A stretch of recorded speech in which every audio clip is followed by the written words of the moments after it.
হরে কৃষ্ণ।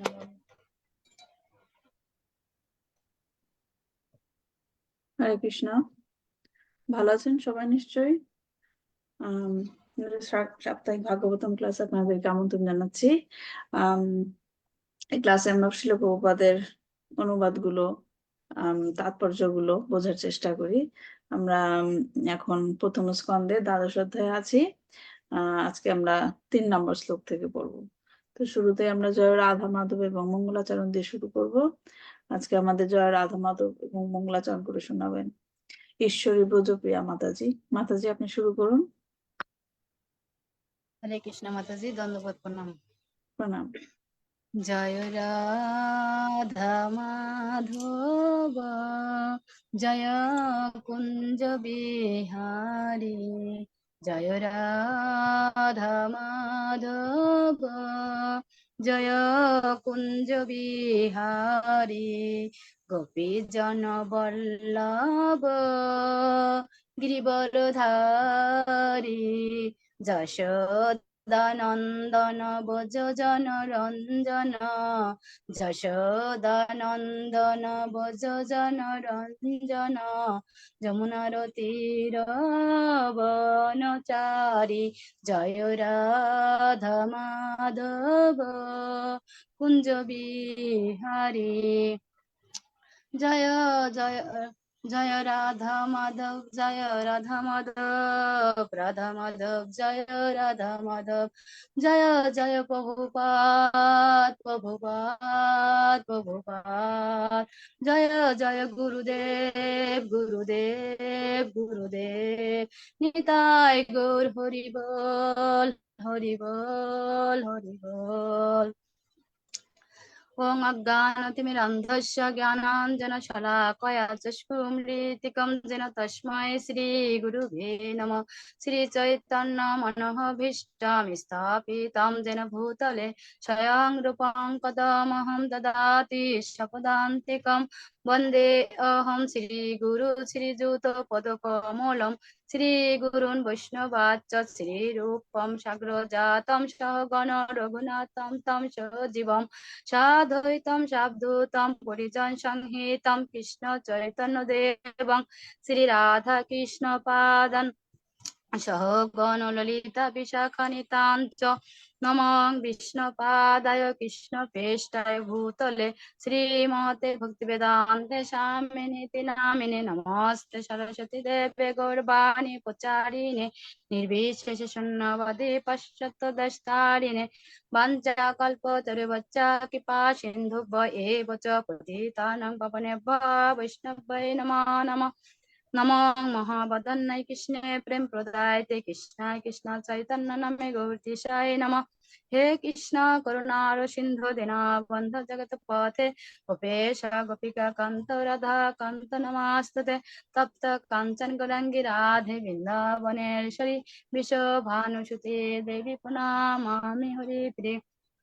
ওং বিন্দায় তুলসী দেব্য প্যায় কেশব শৌচ কৃষ্ণ ভক্তি পদে দেবী সত্যবত্তয়ে নমো নমো। শ্রীনতম সকথা কৃষ্ণ পুণ্য শ্রবণ কীর্তন হৃদি অন্তস্থ সহি অভদ্রাণি বিধোনতি সুরিচ্ছতম। পঞ্চতত্ত্বকম কৃষ্ণম ভক্ত রূপ স্বরূপকম ভক্তবতরম ভক্তখ্যম নমামি ভক্ত শক্তিকম। নারায়ণ নমস্কৃতম নরম চৈব নরোত্তমম দেবীং সরস্বতী ব্যাসং ততো জয়মুদীরয়ে। নষ্ট প্রিয়েষু ভদ্রেষু নিত্যং ভগবতো সেবয়া ভগবতী উত্তম শ্লোকে ভক্তি ভাবতি নৈষ্টিকি। হরে কৃষ্ণ কৃষ্ণ কৃষ্ণ হরে হরে, হরে রাম রাম রাম হরে হরে, হরে কৃষ্ণ কৃষ্ণ কৃষ্ণ হরে হরে, হরে রাম রাম রাম হরে হরে, হরে কৃষ্ণ কৃষ্ণ কৃষ্ণ হরে হরে, হরে রাম রাম রাম হরে হরে। জয় শ্রীকৃষ্ণ চৈতন্য প্রভু নিত্যানন্দ, শ্রী অদ্বৈত গদাধর শিবাসাদি গৌর ভক্তবৃন্দ। বল হরে কৃষ্ণ। ওম নমো ভগবতে বাসুদেবায়, ওম নমো ভগবতে বাসুদেবায়, ওম নমো ভগবতে বাসুদেবায়। শ্রীমদ্ ভাগবতম কি জয়, শ্রীল প্রভুপাদ কি জয়, গৌর প্রেমানন্দে হরি হরি বল। আজকে আমরা 3 নম্বর শ্লোক থেকে পড়বো। আমি শ্লোকটা শেয়ার করছি।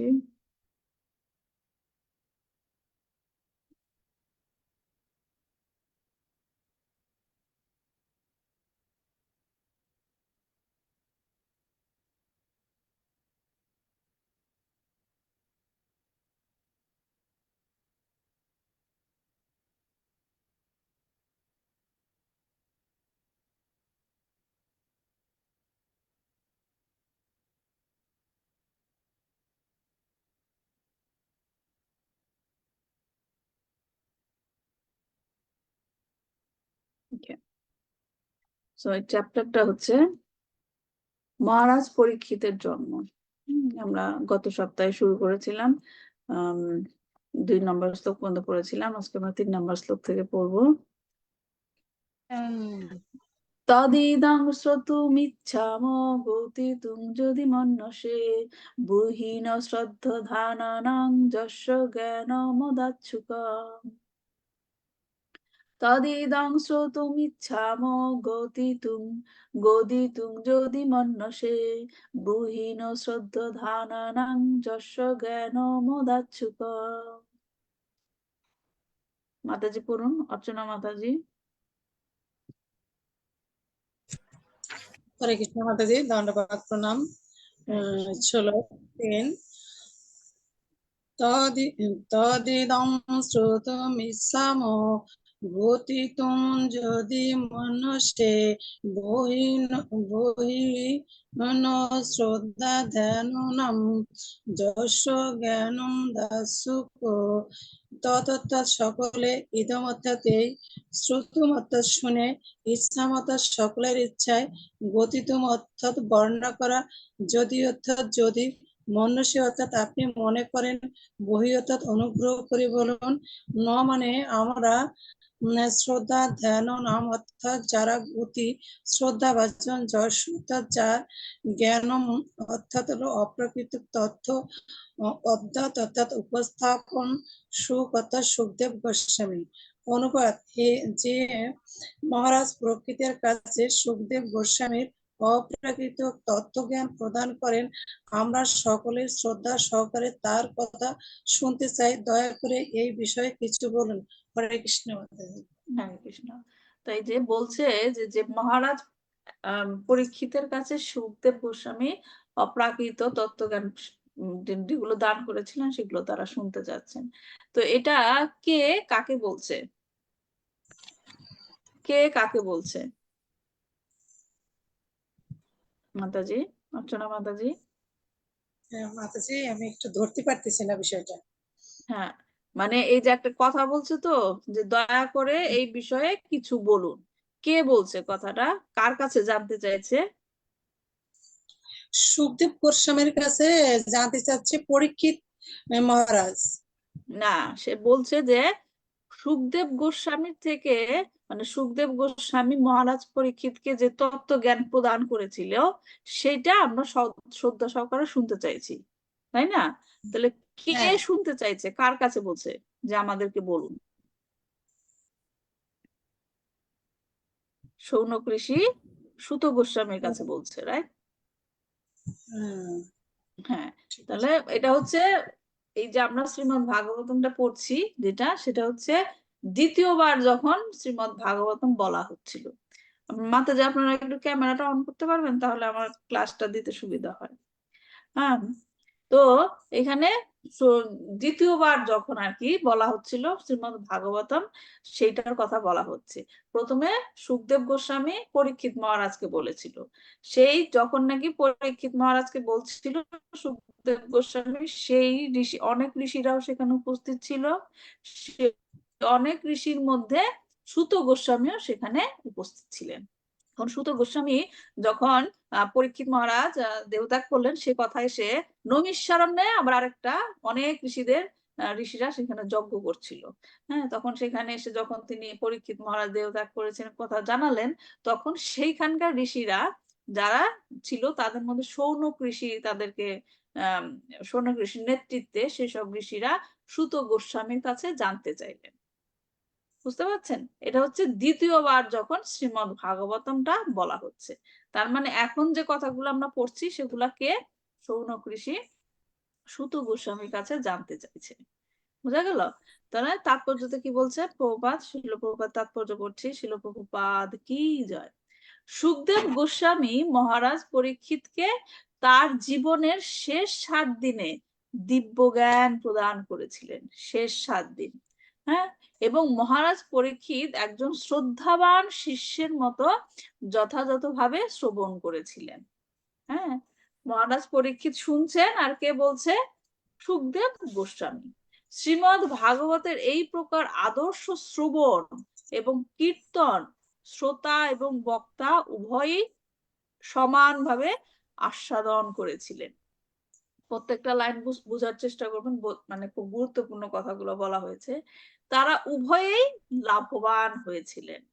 শ্রীমদ ভাগবতে ভক্তির যে 9টি চিন্ময় পন্থা বর্ণনা করা হয়েছে তার মধ্যে সবকটি অথবা কয়েকটি, এমনকি একটিও যদি যথাযথভাবে সাধন করা হয় তাহলে তার ফল সমানভাবে লাভপ্রদ হয়। 9টি পন্থা কি কি? শ্রবণম, কীর্তনম, বিষ্ণু স্মরণম, এরকম 9টা আছে না?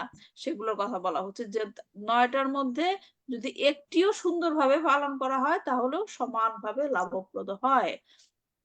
মহারাজ পরীক্ষিত এবং সুখদেব গোস্বামী ছিলেন প্রথম দুটি সাধনের, অর্থাৎ শ্রবণ এবং কীর্তনের সাধক। তাই তারা উভয়েই তাদের প্রশংসনীয় প্রচেষ্টায় সফল হয়েছিলেন। এই প্রকার ঐকান্তিক শ্রবণ এবং কীর্তনের ফলে দিব্য জ্ঞান লাভ হয়। এছাড়া অন্য কোনো উপায়ে তা সম্ভব নয়। এই কলিযুগে গুরু এবং শিষ্য সম্বন্ধে এক বিশেষ বিজ্ঞাপন করা হচ্ছে। এই যে মাতাজি যে রিসেন্টলি ইনিশিয়েশন নিয়ে এসেছেন ব্রজপ্রিয়া ঈশ্বরী ব্রজপ্রিয়া মাতাজি, হ্যাঁ। এখন আপনার গুরুদেবকে তো সবসময় কাছে পাবেন না, পাবেন? গুরুদেবের কাছে যখন আবার যাবেন তখন গিয়ে দেখা হবে, কিন্তু সব সময় গুরুদেবের সান্নিধ্যে থাকবেন কি করে? কখন, মানে কি করলে মনে হবে যে গুরুদেব আমার কাছেই আছে? পূজা অর্চনার মাধ্যমে গুরুদেবকে। হ্যাঁ, সবচেয়ে বেশি যেটা নাকি বলা হয় যে বপু সেবা তো আছেই, হ্যাঁ, যেগুলো করা হয়। বাণী, হ্যাঁ, গুরু মহারাজের ক্লাসগুলো যদি আপনি প্রত্যেকদিন শোনেন, আপনার গুরু মহারাজের ক্লাসগুলো, তখন প্রত্যেকদিন যখন শুনবেন, তারপর গুরু মহারাজ যে কীর্তনগুলো করেছিলেন, কীর্তনগুলো যদি শুনেন, তখন কি মনে হবে প্রতিদিনই আপনি গুরু মহারাজের সাথে আছেন। বুঝতে পারছেন?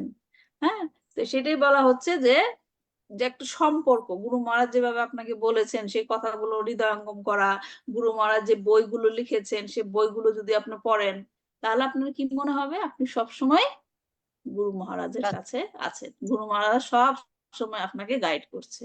হ্যাঁ, তো এই যে কলিযুগে আসলে কি বলছে, গুরু এবং শিষ্য সম্বন্ধে এক বিশেষ বিজ্ঞাপন করা হচ্ছে। সেখানে মানে মানুষ ভুল ইন্টারপ্রিটেশন করছে। সেখানে বলা হচ্ছে কি, গুরু বৈদ্যুতিক প্রবাহের মতো শিষ্যের মধ্যে চিন্ময় শক্তি সঞ্চার করে এবং গুরু তার সঞ্চিত তথাকথিত পারমার্থিক সম্পদ হারিয়ে কাটতে থাকে। এই যুগে এই প্রকার কপটতার বহু প্রচার হচ্ছে। তারা এরকম গুরু শিষ্যের মধ্যে, গুরু থেকে কিভাবে জ্ঞান যাচ্ছে, হ্যাঁ, কারেন্টের মাধ্যমে মানে হচ্ছে সরাসরি ট্রান্সফার, সেটার কপটতার বহু প্রচার হচ্ছে এবং তার ফলে নিরীহ জনসাধারণ এই সমস্ত ভণ্ডামির শিকার হচ্ছে। কিন্তু সুখদেব গোস্বামী এবং তার মহান শিষ্য পরীক্ষিত মহারাজের আচরণে আমরা এই রকমের গল্প কথা দেখতে পাই না। মহর্ষি সুখদেব গোস্বামী ভক্তিপূর্বক শ্রীমদ ভাগবত পাঠ করেছিলেন এবং মহারাজ পরীক্ষিত অত্যন্ত নিষ্ঠার সঙ্গে তা শ্রবণ করেছিলেন। মহারাজ পরীক্ষিত তার গুরুর কাছ থেকে কোন রকম বৈদ্যুতিক প্রবাহের বেগ বা আঘাত অনুভব করেননি, অথবা তার গুরুদেবের কাছ থেকে জ্ঞান প্রাপ্ত হওয়ার সময় অচেতন হয়ে যায়। আমরা এরকম দেখি এখন না, অনেক ভিডিও প্রকাশ হয় যে গুরু থেকে নিচ্ছে, জ্ঞান নিচ্ছে, সাথে সাথে অজ্ঞান হয়ে গেল। এরকম দেখা যায় না? তো সেই রকম বলা হচ্ছে যে এরকম আমরা সুখদেব এবং পরীক্ষিত মহারাজের মধ্যে এরকম কোনো দেখি নাই যে সুখদেব গোস্বামী জ্ঞান দিচ্ছে আর পরীক্ষিত মহারাজ সেই জ্ঞান শুনে অজ্ঞান হয়ে গেছে। বৈদিক জ্ঞানের নামে যারা ভণ্ডামি করে তাদের অপ্রামাণিক বিজ্ঞাপনের শিকার হওয়া কখনোই উচিত নয়। নৈমিষারণ্যের ঋষিরা মহারাজ পরীক্ষিতের বিষয়ে অত্যন্ত শ্রদ্ধা সহকারে শ্রবণ করেছিলেন, কেননা তিনি ঐকান্তিক শ্রবণের দ্বারা সুখদেব গোস্বামীর কাছে জ্ঞান প্রাপ্ত হয়েছিলেন। দিব্য জ্ঞান লাভ করার একমাত্র উপায় হচ্ছে সদ্গুরুর কাছে নিষ্ঠাপূর্বক শ্রবণ করা। সেজন্য কোন রকম অলৌকিক ফল লাভ করার জন্য কোনো চিকিৎসা সংক্রান্ত অথবা গুহ্য কার্যকলাপের প্রয়োজন নেই। এই পন্থাটি সরল, তবে একনিষ্ঠ ব্যক্তিরাই কেবল তার ঈপ্সিত ফল লাভ করতে পারে। তাহলে এই শ্লোকের মেইন যে জিনিসটা আমাদের শিক্ষণীয় সেটা কি কি মাতাজি বলেন যে কি কোন জিনিসটা গুরুত্বপূর্ণ? শ্রবণম এবং কীর্তনম। হ্যাঁ, শ্রবণ মহারাজ গুরু মহারাজ গুরুদেব কি করবে? কীর্তন করবে এবং সেটা শিষ্য কি শ্রবণ করে সেটা হৃদয়ে ধারণ করবে। এটা হচ্ছে এখানে কীর্তনাম এবং শ্রবণমের উপর জোর দেওয়া হয়েছে। যিনি ভগবানের কথা বলবেন তিনি যেমন আনন্দ নিয়ে বলছেন, তেমনি যিনি শুনছেন তিনিও আনন্দ নিয়ে শুনছেন। একটা সুন্দর ছোট সিম্পল এক্সাম্পলই দেখেন, যখন মন্দিরে কীর্তন করতে যান বা কোনো জায়গায় হোম প্রোগ্রামে কীর্তন করতে যান, কীর্তনটা ইসকনে আমি এটা দেখি যে কেমন করে ফলো করা হয়। একজন কীর্তন লিড দিচ্ছে, রাইট, তারপর আরেকজন ফলো করছে। তাহলে কি হয়? কীর্তনটা শুনতে মনোমুগ্ধকর হয়, রাইট। আমি যে নাকি কীর্তনটা লিড দেয় সে প্রথমে কীর্তনটা বলবে হরে কৃষ্ণ মহামন্ত্র, তারপর আরেকজন মানে সবাই তখন সেটাকে কি করে? ফলো করে। তখন কীর্তনটা কি শুনতে ভালো লাগে। এখন যদি সবাই একসাথে শুরু করে তখন কি সেটা কি মনোমুগ্ধকর হয়? হ্যাঁ, হয় না, সেরকম মনোমুগ্ধকর হয় না। সেজন্যই বলা হচ্ছে যখন নাকি যে কীর্তনটা লিড দিচ্ছে সে হচ্ছে কি কীর্তন করছে, তখন আমরা কি করছি? শ্রবণ করছি, রাইট। কীর্তন শ্রবণ দেন কীর্তন, রাইট, শ্রবণম কীর্তনম। হ্যাঁ, তো সেটাই হচ্ছে যে বক্তা এবং শ্রোতার মধ্যে একটা সুন্দর কেমিস্ট্রি হয়, হ্যাঁ, যে ফলো করতে হয় যেভাবে, তখন তার হৃদয় গ্রাহ্য হয়ে ওঠে। ভগবানের কথা শোনার পর শ্রীল প্রভুপাদ এতটাই জোর দিয়ে বলেছেন যে তিনি বলেছেন যে ভগবানের কথা শ্রবণ করেন না যিনি, তার কাছে ভগবানের অর্চা বিগ্রহ পূজাদি পূজা সেবাও তখন একসময় বোঝা হয়ে ওঠে। তা শ্রোতার পাশাপাশি তার হ্যাঁ, তো সেখানে বলা হচ্ছে যে শ্রবণ, ভগবানের কথা শ্রবণ করাটা কতটা গুরুত্বপূর্ণ। এখানে আরেকটা জিনিস আমরা দেখতে পাচ্ছি যে যিনি নাকি শ্রোতা, হ্যাঁ, তার কথা যেমন শুনতে চাইছে, যে নাকি বক্তা তার কথাও শুনতে চাইছে। এখানে বক্তাকে সুখদেব গোস্বামী, শ্রোতাকে পরীক্ষিত মহারাজ। হ্যাঁ, উভয়ের কথাই তারা জানতে চাইছে। তো এই শ্লোক থেকে এটাও জানতে পারা যায় যে ভগবানের কথা কার কাছ থেকে শোনা উচিত। এটাও কিন্তু একটা গুরুত্বপূর্ণ বিষয়। যেন যেন মানুষের কাছে গিয়ে ভগবানের কথা শোনা মানে সেটাও কথা বলা হচ্ছে যে ঠিক না, শুনতে হবে ভগবানের ভক্ত যিনি তার কাছ থেকে। এটা ভগবান শ্রীকৃষ্ণ গীতাতেও বলেছেন, হ্যাঁ, যে কার কাছে গিয়ে ভগবানের কথা শোনা উচিত, কার কাছে গিয়ে? যিনি নাকি ভগবানকে জেনেছেন, ভগবানের সত্য, হ্যাঁ, পরম সত্য সেটা যে তিনি জানতে পেরেছেন, তাই তিনি সুন্দর করে বর্ণনা করতে পারবেন, তাই তার কাছে গিয়ে শোনা উচিত। এবং যে নাকি বলবে ভগবানের কথা কার কাছে বলবে সেটাও মানে কনসিডার করা উচিত। হ্যাঁ, কারণ যে বলবে সে হৃদয় থেকে বলতে হবে এবং যে শুনবে সেও হৃদয় থেকে সেটাকে গ্রহণ করতে হবে। তো বক্তা এবং শ্রোতা উভয়ই যোগ্য হতে হবে। এবং বক্তা ও শ্রোতা উভয়ে কি হবে, শ্রীমদ্ ভাগবতম শ্রবণের মাধ্যমে পরিপূর্ণতা লাভ করেন, আর অন্য কোনো উপায়ে নয়। তার মানে কি হলো, যে নাকি বলছেন ভগবতম, যিনি বলছেন তিনি ভগবতম বলার মাধ্যমে নিজেকে শুদ্ধ করছেন, এবং যিনি শুনছেন তিনিও কি শোনার মাধ্যমে নিজেকে শুদ্ধ করছেন। তো মহারাজ পরীক্ষিতের আরেকটা আমরা জিনিস এখানে কি দেখলাম, মহারাজ পরীক্ষিতের ক্ষেত্রে তার দেহত্যাগ করবেন, তিনি দেহত্যাগ করার আগে কয়দিন সময় পেয়েছিলেন, কয়দিন সময় পেয়েছিলেন? 7 দিন। 7 দিন সময় পেয়েছিলেন। হ্যাঁ, এবং কি বলেছিল, তার যে অভিশাপে শৃঙ্গী ঋষি স্বামীকের ছেলে শৃঙ্গী, তিনি কি দিয়েছিলেন অভিশাপটা, যে 7 দিন পরে তক্ষক সাপের দংশনে তার মৃত্যু হবে। তার মানে কি, যেহেতু তিনি 7 দিন দিয়েছেন, তার মানে একটা জিনিস ক্লিয়ার, যে 7 দিনের আগে তার মৃত্যু হবে, রাইট? 7 দিনের দিনই তার মৃত্যু হবে। তাই তিনি এই 7 দিন পেয়েছিলেন, এবং তা একজন শুদ্ধ ভক্ত হওয়ায় তিনি কি করেছিলেন, তিনি কি ভগবানের কাছে গিয়ে প্রার্থনা করেছিলেন যে আমার এরকম অভিশাপ দিয়েছে, আমাকে এই অভিশাপ থেকে মুক্ত করো? তিনি কি তাই করেছিলেন পরীক্ষিত মহারাজ? না, না, না, তা করেননি। তা করেননি। কি করেছিলেন তিনি, কি করেছিলেন পরীক্ষিত মহারাজ?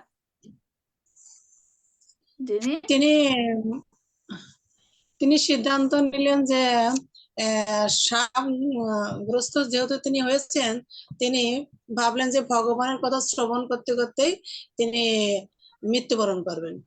হ্যাঁ, তার মানে কি, তিনি যতটুক সময় পেয়েছেন সেই সুযোগে সৎ ব্যবহার করেছেন। হ্যাঁ, মৃত্যু হবেই, মৃত্যুকে কেউ আটকাতে পারে? মৃত্যুকে কেউ আটকাতে পারে না। জন্ম হয়েছে যখন, মৃত্যু হবেই। এখন সেই মৃত্যুকে আটকানোর চেষ্টা না করে, জন্ম নিয়েছি, জীবনের যতটুক সময় আমি পেয়েছি সেই সময়টা কাজে লাগিয়ে ভগবানের কাছে পৌঁছে যাওয়ার উদ্দেশ্যে হাঁটাটাই কি ঠিক নয়, নাকি মৃত্যুকে আটকাবো সেই পিছনে সময় ব্যয় করাটা ঠিক? না মাতাজি, ভগবানের কাছে এগিয়ে যাওয়াটাই ঠিক। হ্যাঁ, অনেকে ভাবে যে, দেখি এরকম, তারা কি মনে করে, কথাটা শুনুন একটু। হ্যাঁ, যে জীবনের মানে দিনের 24টা ঘন্টা, 24টা ঘন্টায় ভগবানের কাজটাকে আমি যদি আমার দিনের সবগুলি কাজ শেষ করার পর সময় পাই, ভগবানের কাজটা করব, ঠিক আছে?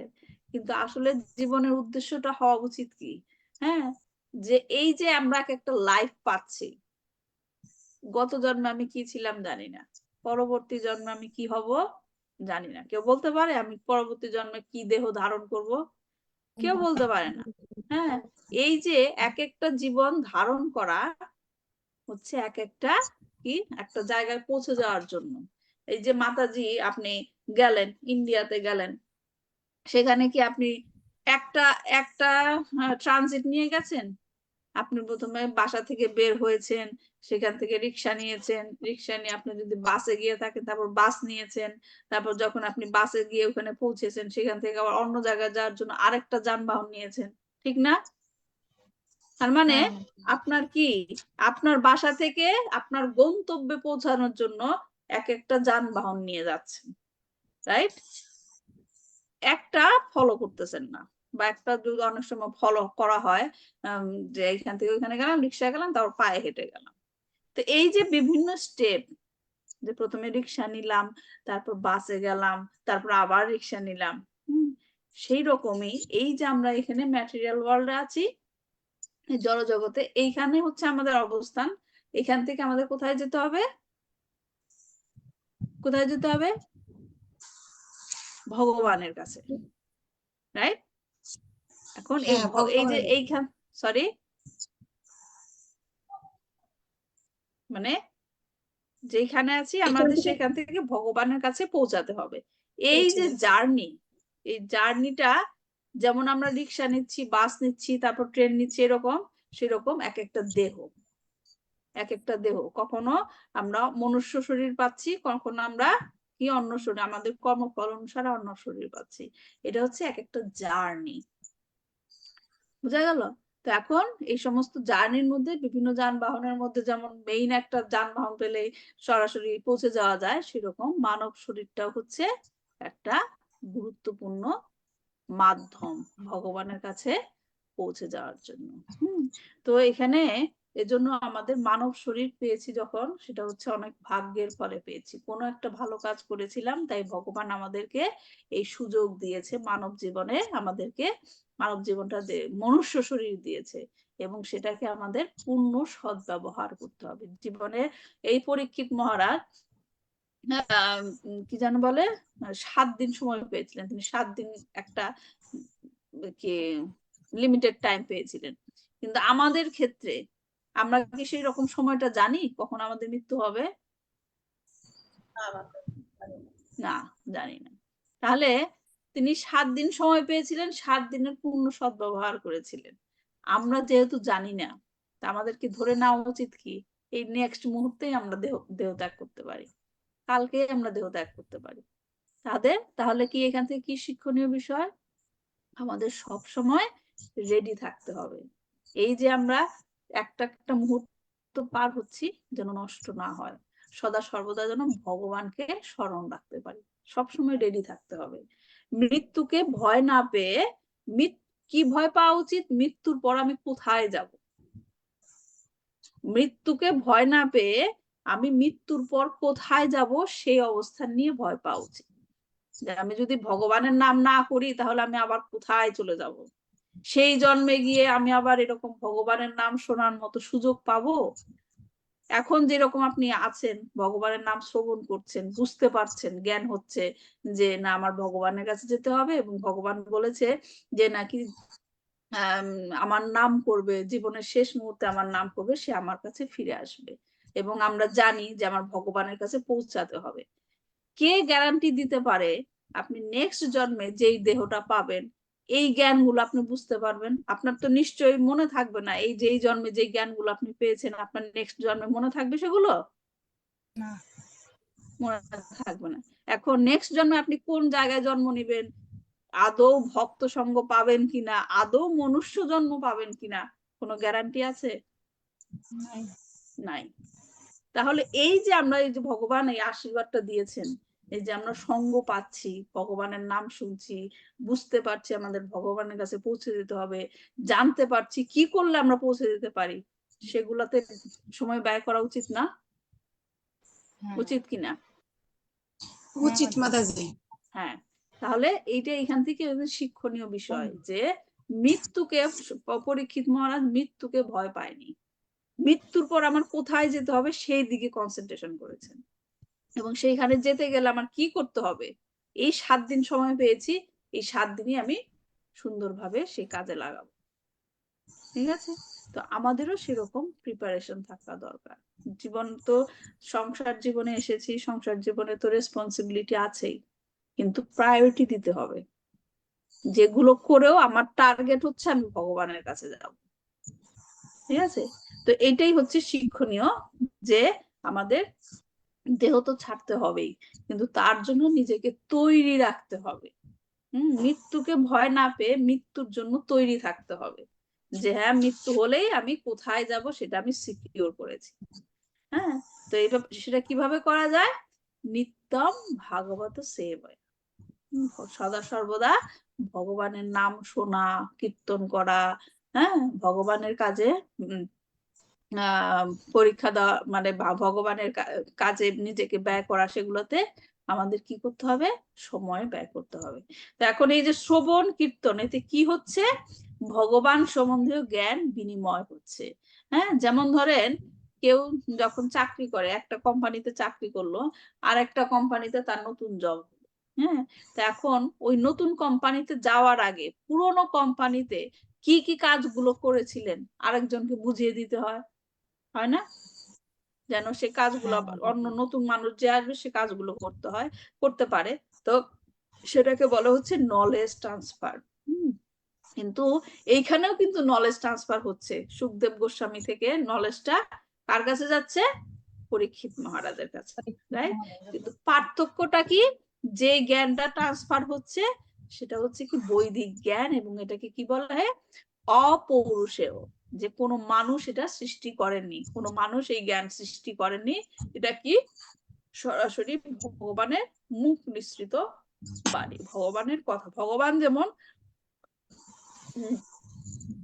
মানে ভগবানের এই জ্ঞানটা হচ্ছে কি নিখুঁত জ্ঞান এবং অপৌরুষীয়। তো শ্রীমদ ভাগবতের এই প্রকার আদর্শ শ্রবণ এবং কীর্তন শ্রোতা এবং বক্তা উভয়েই সমানভাবে আস্বাদন করেছিলেন, তারা উভয়েই লাভবান হয়েছিলেন। হ্যাঁ, তো এটা হচ্ছে শ্রবণম এবং কীর্তনের ব্যাখ্যা। যে নাকি বলবে তাকেও আনন্দ নিয়ে বলতে হবে, এবং যে শুনবে তাকেও আনন্দ নিয়ে শুনতে হবে, তাহলেই রেসিপ্রোকেশনটা আসবে, ট্রান্সফার হবে। এখন এক ভাগবতম ক্লাসে, এই যে আজকে আপনাদের ক্লাসে যখন আমি বলছিলাম যে কেউ কি জয়েন করেছে কিনা না করেছে, এখন যাই যে আমি বললাম যে মাতাজির আপনারা ক্যামেরা অন করেন, কারণটা কি? আমি আপনাদের দেখতে পাবো। হ্যাঁ, ক্যামেরা বন্ধ থাকলে বোঝা যায় না কে শুনছে কে শুনে নাই। রেসিপ্রোকেশন আমাদের সরাসরি চোখে চোখে চোখ হচ্ছে যখন আমরা বলছি। আমি যেই ফিলিংসটা নিয়ে বলছি, আমি আপনারা যখন শুনছেন সেই ফিলিংসটা আমি দেখতে পাচ্ছি, তখন আরো বলতে ইচ্ছা হয়। হ্যাঁ, এর জন্য বলা হয় যে মানে ক্লাসটা যখন দেওয়া হয়, যে বলে এবং যে শোনে দুজনকেই আনন্দ পেতে হয়, না হলে ক্লাসের যে উদ্দেশ্য, ভগবানের কথা বলার যে উদ্দেশ্য, সেটা অনেক সময় সফল হয় না। হ্যাঁ, তো শুধুমাত্র যে পরীক্ষিত মহারাজ লাভবান হয়েছিলেন তা নয়, সেখানে শ্রীমদ্ ভাগবতে সুত গোস্বামী বলছেন যে তাত্তা কিত্রায় বিপ্রাসের ভূরি তেজসা আহম ছাদ্দা গামাম তত্রা নিবিস্তাত্তা অনুগ্রহাৎ সোহাম্ভা সর্বাসী সায়ামি। মানে কি, যে হে তত্ত্বজ্ঞানী ব্রাহ্মণ, মহারাজ পরীক্ষিতের সমক্ষে সুখদেব গোস্বামী যখন শ্রীমদ্ ভাগবত কীর্তন করেন, তখন নিবিষ্ট চিত্তে আমি শ্রবণ করেছিলাম। সুত গোস্বামী বলছে যে নিবিষ্ট চিত্তে আমি শ্রবণ করেছিলাম, এবং তাই সেই মহান শক্তিশালী বিপ্রসীর কৃপায় আমি শ্রীমদ্ ভাগবতম হৃদয়ঙ্গম করেছিলাম। এখন তার কাছ থেকে আমি যা শুনেছিলাম তা আমার উপলব্ধি অনুসারে আপনাদেরকে শোনাতে চেষ্টা করব। তাহলে দেখেন, উদ্দেশ্যটা ছিল সুখদেব গোস্বামী, উদ্দেশ্য ছিল পরীক্ষিত মহারাজকে শোনানো, কিন্তু যেহেতু সুত গোস্বামী সেখানে উপস্থিত ছিলেন, এবং তিনি বলছেন কি আমি সেটা কি নিবিষ্ট চিত্তে শ্রবণ করেছিলাম এবং শ্রীমদ্ ভাগবতমকে হৃদয়ঙ্গম করেছিলাম, এবং আমি যা শুনেছিলাম এখন আমি আপনাদের কাছে সেটা বলার চেষ্টা করব। তাহলে এখান থেকে আমরা কি দেখলাম? যে শ্রোতা এবং বক্তা দুজনেই গুরুত্বপূর্ণ, রাইট? এটা তো বোঝা গেল, যিনি শুনছেন এবং যিনি বলছেন উভয়েই কি গুরুত্বপূর্ণ। এই যে শ্রোতা এবং বক্তা, তাদের কি কি কোয়ালিটি থাকা দরকার, হ্যাঁ, সে সম্বন্ধে মহাবিষ্ণু গোস্বামী মহারাজ সেই পয়েন্ট গুলো বলেছেন, সেটা আমি আপনাদের সাথে শেয়ার করছি। যে আদর্শ যে বক্তা, তার কি কি গুণ থাকতে হবে? এক নাম্বার হচ্ছে পূর্ববর্তী আচার্যদের ব্যাখ্যাকে গ্রহণ করা।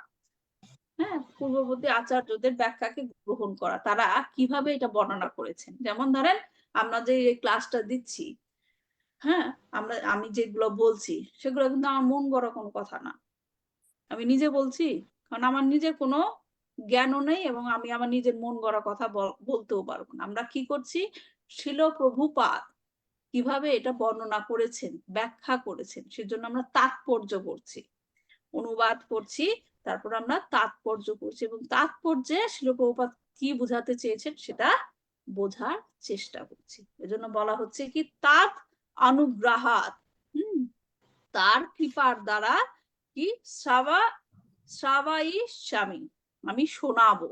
হ্যাঁ, আমি যাই, যেমন সুত গোস্বামী নিজে এসে তার মন গড়া কথা কিছু বলেনি, শৌনক গোস্বামীকে বলেছিলেন। তিনি কি বলেছেন, আমি সুখদেব গোস্বামীর কাছ থেকে যা শুনেছি সেটাই আমি আপনাদেরকে বলবো। সেটা কি বলা হয়, যে কোন রকম মানে চেঞ্জ নাই, যা শুনেছেন তাই বলার কথা। তো এই সত্যটিকে বোঝায় যে সুত গোস্বামী ভাগবতকে উপস্থাপন করেছেন যেমন ভাবে তিনি সুখদেব গোস্বামীর কাছে শুনেছিলেন, এবং সুখদেব গোস্বামীর অপরিসীম কৃপার জন্য সচেতন ভাবে কৃতজ্ঞ ছিলেন। ইসকনে আমরা যারা প্রচার করার চেষ্টা করি, আমি যখন গুরু মহারাজের নির্দেশে প্রথম প্রচার করাটা শুরু করলাম, গুরু মহারাজের আশীর্বাদে, গুরু মহারাজ একটা কথা বলেছিলেন প্রথমে, যে যাই তুমি ভগবানের কথা শোনাবা যেন সেটা শাস্ত্রসম্মত হয়, শাস্ত্র থেকে নেওয়া হয়, কোন রকম রেফারেন্স ছাড়া নিজের মন গড়া কোনো কথা বলা ঠিক নয়। কারণ আমরা তো বোঝার মতো সেই ক্ষমতা নাই, আমাদের সেই ক্ষমতা আছে? আমরা আচার্যরা যেভাবে বুঝিয়েছেন সেইভাবে সেটাকে গ্রহণ করে সেটাকে বলা হয় প্রিচিং।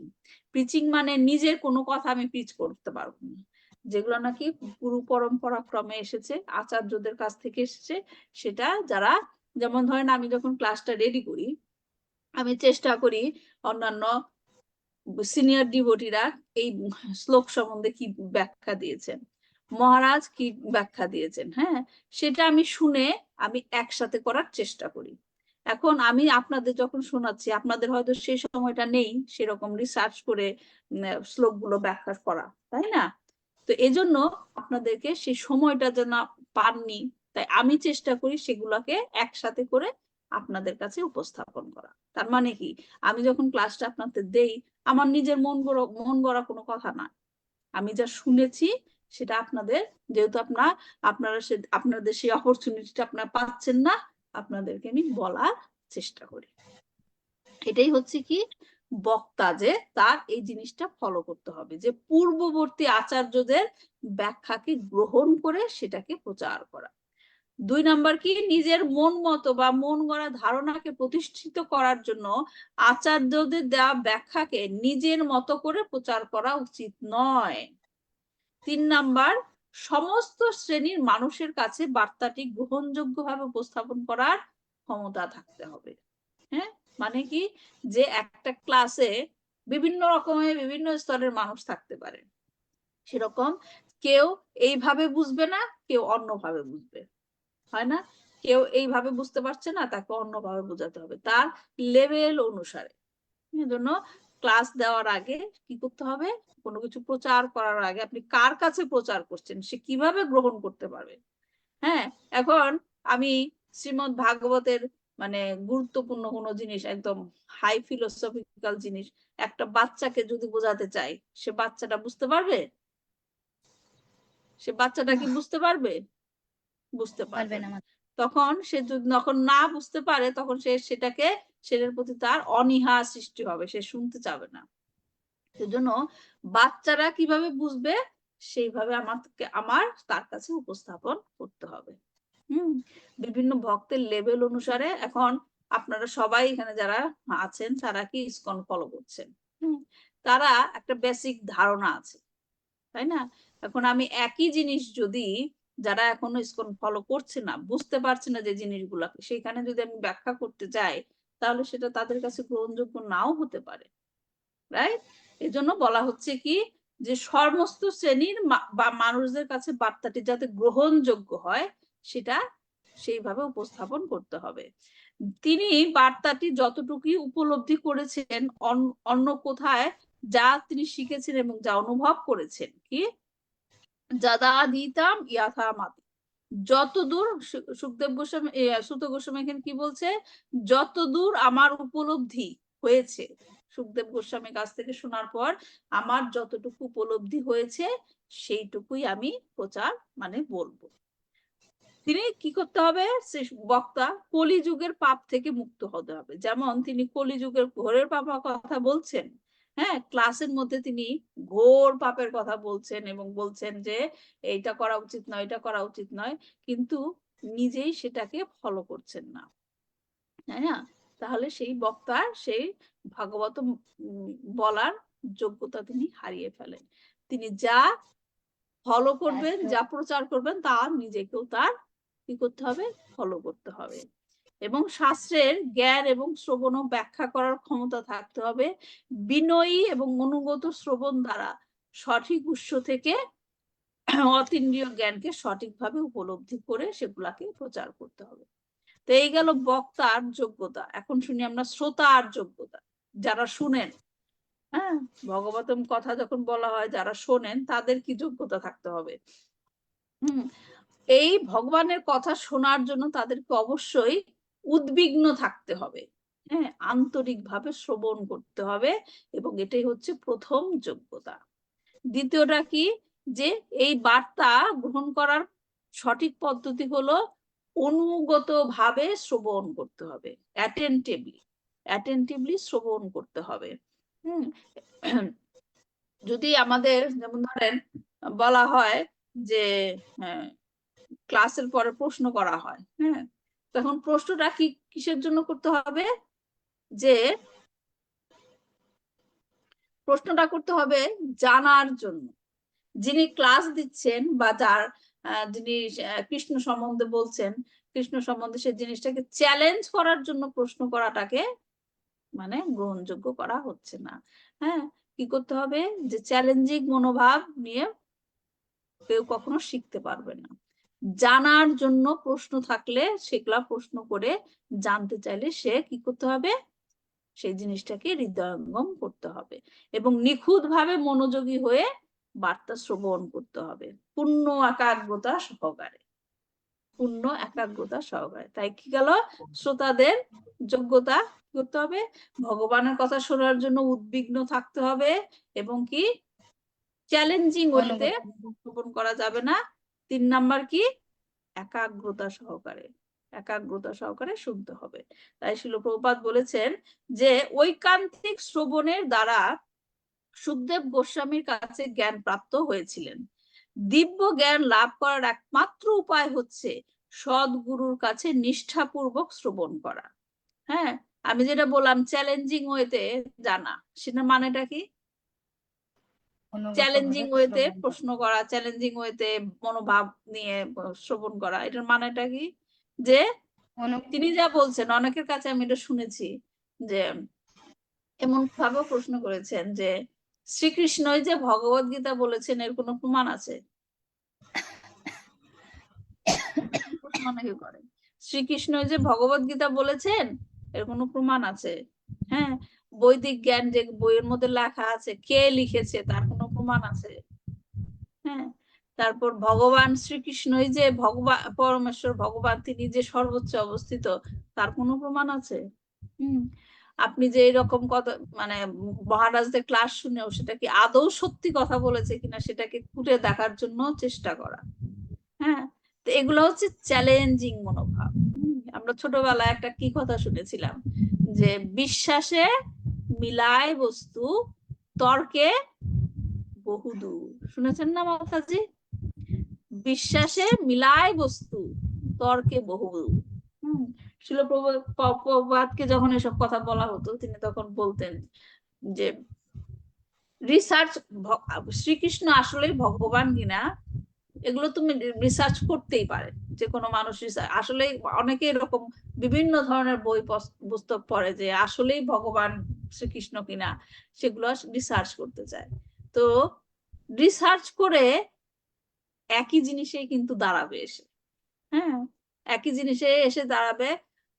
মানে চ্যালেঞ্জিং মনোভাবটা আমি বোঝানোর চেষ্টা করছি যে শ্রীকৃষ্ণ ভগবান কিনা সেইটা প্রমাণ করার জন্য ব্যস্ত না হয়ে শ্রীকৃষ্ণ কি বলেছেন, কি করলে আমি তাকে বুঝতে পারবো ভগবান শ্রীকৃষ্ণই হচ্ছে পরমেশ্বর ভগবান, সেই কাজে সময় ব্যয় করা উচিত।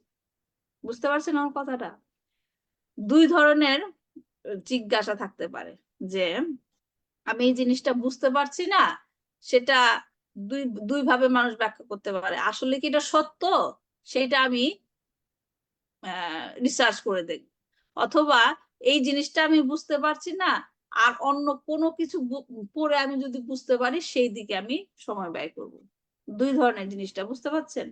কোনো জিনিস আপনাকে বোঝানো হলো, সেটা যদি আপনি মনে করেন যে না এটা সত্য না মিথ্যা আমি সেটা যাচাই করব, অথবা আপনি কোনো একটা কিছু শুনেছেন এটা আমি বুঝতে পারছি না, কি করলে আমি এই জিনিসটা বুঝতে পারবো? যে জিনিসটা সত্য আমি জানি, কিন্তু আমি বুঝতে পারছি না। এখন এটা জিনিসটা বোঝার জন্য আমার কি করতে হবে? সেই জিনিসটার অনুসন্ধান করা। বুঝতে পারছেন ডিফারেন্সটা? প্রথম যে মানুষটা, সে কি করলো? সে সত্য না মিথ্যা সেটা যাচাই করতে চাইলো, রাইট? আর দ্বিতীয় যে মানুষটা, সে বুঝতে পারছে জিনিসটা সত্য, আমি বুঝতে পারছি না, এখন আমার এমন কিছু করা উচিত যাতে আমি এই জিনিসটা বুঝতে পারি। দুই ধরনের মনোভাব হলো না? মাতাজি, আমার কথা বোঝা যাচ্ছে?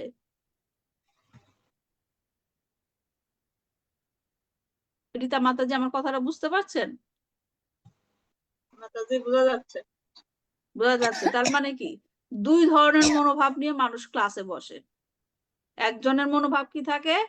সে গ্রহণ করেছে এবং সেটাকে বোঝার জন্য চেষ্টা করছে। আরেকজনের মনোভাব কি থাকে? চ্যালেঞ্জিং মনোভাব। যা যা আপনি বলছেন সেটা কি সত্য না মিথ্যা, আমি প্রমাণ করব। চ্যালেঞ্জিং মনোভাব। তো এইখানে শ্রোতার এই গুণের কথাটাই, মানে যোগ্যতার কথাটাই বলা হচ্ছে, যে চ্যালেঞ্জিং মনোভাব নিয়ে আপনি যদি শ্রীমদ্ ভাগবতম শুনতে বসেন, শ্রীমদ্ ভাগবতম আমি বুঝতে পারবেন না। শ্রীমদ্ ভাগবতে এটা এটা লেখা আছে, এটা কি আসলেই সত্যি? সত্য মিথ্যা যাচাই করার চ্যালেঞ্জ নিয়ে বসলে শ্রীমদ্ ভাগবত বোঝা যাবে না। বরঞ্চ কি করতে হবে? এইখানে যা লেখা আছে সত্য লেখা আছে, আমি বুঝতে পারছি না, কি করলে আমি বুঝতে পারবো, সেই দিনে সময় ব্যয় করা। বোঝা গেছে আমার কথা? এটা হচ্ছে শ্রোতার একটা যোগ্যতা। হ্যাঁ, সারেন্ডারিং মনোভাব নিয়ে না বসলে, শ্রীমদ্ ভাগবত কি শুধু একটা বই? শ্রীমদ্ ভাগবত কি একটা বই, শুধু একটা বই? শ্রীমদ্ ভাগবত হচ্ছে ভগবানের স্বয়ং অবতার। এটাকে বলা হয় কি? গ্রন্থ অবতার। গ্রন্থ অবতার তার মানে কি? শ্রীকৃষ্ণ পরম সত্য, শ্রীমদ্ ভাগবত পরম কি? সত্য। সুতরাং শ্রীমদ্ ভাগবতে যা লেখা আছে, সত্য মিথ্যা যাচাই করতে গেলে শুধুমাত্র সময়েরই অপচয় হবে। বরঞ্চ কি করা উচিত? যা সত্য তাকে গ্রহণ করে, একে আমি বুঝতে পারবো কি করে, একে ব্যবহার করে আমি ভগবানের কাছে পৌঁছে যেতে পারবো কি করে, সেই দিকে আমাদেরকে সময় দিতে হবে। বোঝা গেল? ক্লিয়ার হয়েছে? তার মানে কি, শ্রীল প্রভুপাদ কি বলছে? দিব্য জ্ঞান লাভের একমাত্র উপায় হচ্ছে সদ্গুরুর কাছে নিষ্ঠাপূর্বক শ্রবণ করা। শ্রবণ করে বুঝতে হবে। এজন্য কোন রকম অলৌকিক ফল লাভ করার জন্য চিকিৎসা সংক্রান্ত অথবা বুদ্ধ কার্যকলাপের প্রয়োজন নেই। এই যে শ্রবণ কীর্তন, এই পন্থাটি হচ্ছে সরল, তবে একনিষ্ঠ ব্যক্তিরাই কেবল তার ঈপ্সিত ফল লাভ করতে পারে। হ্যাঁ, যে নাকি কি একনিষ্ঠ, অ্যাটেন্টিভলি শুনে এবং সেটাকে বোঝার চেষ্টা করে, তিনি ফল লাভ করতে পারে। ভগবানের কথা শুনতে যেমন ভক্তের আকুলতা হয়, ঠিক তেমনি ভগবানের শুদ্ধ ভক্তের কথাও শুনতে আকুলতা থাকে।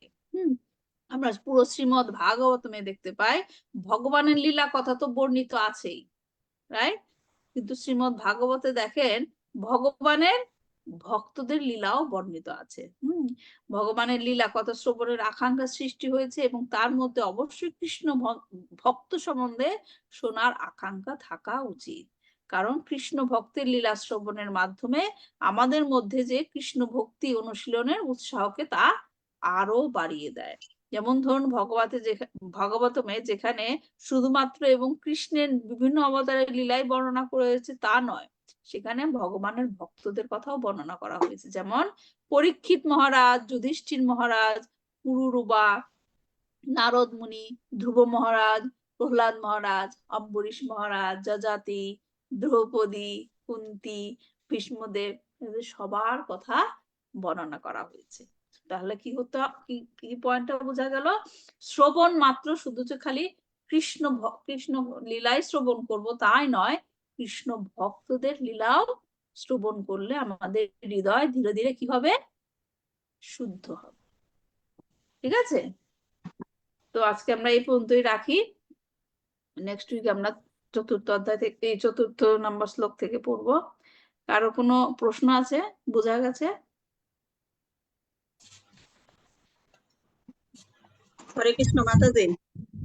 এইখানে একটা লাইন আছে, নৈমিষারণ্যে ঋষিরা মহারাজ পরীক্ষিতের বিষয়ে অত্যন্ত শ্রদ্ধা সহকারে শ্রবণ করেছিলেন, কেননা তিনি ঐকান্তিক শ্রবণের দ্বারা সুখদেব গোস্বামীর কাছে জ্ঞান প্রাপ্ত হয়েছিলেন। মানে পরীক্ষিত মহারাজের সঙ্গে ঋষিরাও শ্রবণ করেছিলেন, এটাই বোঝাচ্ছে। হ্যাঁ হ্যাঁ, ওই যে বললাম না, পরীক্ষিত মহারাজ যেখানে বসে বসে শুনেছিলেন সেখানে অনেক ঋষিরাও ছিলেন এবং সেই ঋষিদের মধ্যে সুত গোস্বামীও ছিলেন।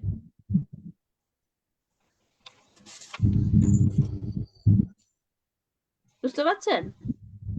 হ্যাঁ, যেমন ধরেন, আপনি বুঝতে পারছেন শ্রীমদ্ ভাগবত 2 জায়গায় বলা হয়েছিল, এটা এই জিনিসটা ক্লিয়ার হয়েছে? শ্রীমদ্ ভাগবতম 2 জায়গায় বলা হয়েছিল। প্রথম জায়গায় সুখদেব গোস্বামী পরীক্ষিত মহারাজকে বলেছিলেন। যেমন ধরেন এক জায়গায় প্রভুপাদ ক্লাস দিচ্ছেন, আমি আপনাকে বোঝানোর চেষ্টা করি। এক জায়গায় প্রভুপাদ ক্লাস দিচ্ছেন এবং সেখানে প্রভুপাদের অনেক শিষ্যরা রয়েছে। হ্যাঁ, প্রভুপাদের একজনকে, তার একজন শিষ্যকে ক্লাস দিচ্ছেন এবং তার ওই শিষ্যের সাথে অন্যান্য শিষ্যরাও রয়েছে। হ্যাঁ, তো এখন সেইখানে তার একজন শিষ্য আবার আরেক জায়গায় গেল, সেখানে প্রভুপাদ যায়নি, সেখানে ওই শিষ্যটা গেল অন্য জায়গায় এবং প্রভুপাদের মুখ থেকে যে যে বর্ণনাটা শুনেছে সে তখন ওই জায়গায় সেই ক্লাসটা দিচ্ছে, যে প্রভুপাদ এগুলো বলেছেন, তখন সে অন্য জায়গায় ক্লাসটা দিচ্ছে এবং সেইখানেও অনেক ভক্তরা ছিল। ঠিক সেই রকম 2টা সেট আপ। প্রথম সেট আপে কি সুখদেব গোস্বামী পরীক্ষিত মহারাজকে বলেছেন, হ্যাঁ, এবং পরীক্ষিত মহারাজকে যখন বলেছিলেন তখন সেখানে অন্যান্য ঋষিরাও ছিল এবং সেই ঋষিদের মধ্যে সুত গোস্বামীও ছিল। ঠিক আছে? সুত গোস্বামী যখন এসে আরেক জায়গায় আসলো, সেই জায়গাটার নাম হচ্ছে নৈমিষারণ্য। ঠিক আছে? সেখানে এসে তিনি দেখলেন অন্যান্য ঋষিরা সেখানে যজ্ঞ করছেন এবং সেইখানে তিনি যখন এসে পরীক্ষিত মহারাজের কথা বললেন যে মহারাজ, পরীক্ষিত মহারাজ দেহ ত্যাগ করেছেন, তখন সেই জায়গার যে ঋষিরা ছিল তারা সুত গোস্বামীকে রিকোয়েস্ট করলেন যে পরীক্ষিত মহারাজ সম্বন্ধে, এবং তুমি সুখদেব গোস্বামীর কাছ থেকে যে শুনতে পেয়েছো পরীক্ষিত মহারাজকে ভাগবতম বলেছে, কি শুনেছো তুমি সেটা তুমি আমাদের কাছে বলো। তখন সুত গোস্বামী তাদেরকে বলা শুরু করলেন ওই ঋষিদের, এবং সেই ঋষিদের মধ্যে একজন যার নেতৃত্বে ঋষিরা জিজ্ঞেস করেছিল, তার নাম হচ্ছে শৌনক ঋষি, শৌনক। বুঝতে পারছেন? মানে সুখদেব গোস্বামীর কাছ থেকে শুনে সুত গোস্বামী পরে ঋষিদের কাছে বলতেছে। হ্যাঁ, এই তো ধরেছেন। বুঝতে পারছেন?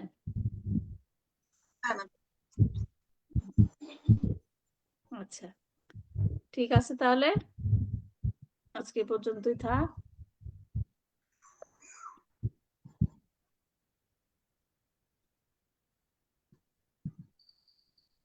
ভালো থাকবেন সবাই। আমি এটা করতে পারছি না কেন, একটু ওয়েট করুন।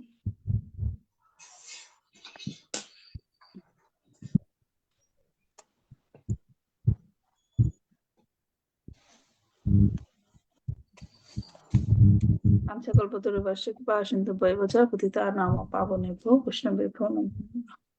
তো নেক্সট উইকে রিদা মাতাজি আপনি ক্লাসে জয়েন করবেন? মাতাজি মাইকটা মিউট আছে আপনার। হ্যাঁ মাতাজি, করবো। তাহলে আপনি মঙ্গলাচরণ করবেন। আচ্ছা আচ্ছা, আর সবাইকে শুভ নববর্ষ, বাংলা শুভ নববর্ষ। ভালো থাকবে সবাই, সবার নতুন জীবন কৃষ্ণ ভাবনাময় হোক প্রতিটি মুহূর্ত। আমাকেও আশীর্বাদ করবেন আপনারা, যেন ভগবানের এই প্রচার কার্য করে যেতে পারি গুরু মহারাজের আশীর্বাদ নিয়ে, গুরু মহারাজের শ্রীচরণে থেকে, এবং যতদূর সম্ভব পারি যত বাধা বিপত্তি আসুক সেগুলাকে পেরিয়ে যেন ভগবানের কথা প্রচার চালিয়ে দিতে পারি, ভগবানের সেবায় নিজেকে নিয়োজিত রাখতে পারি। ভালো থাকবেন সবাই। হরে কৃষ্ণ।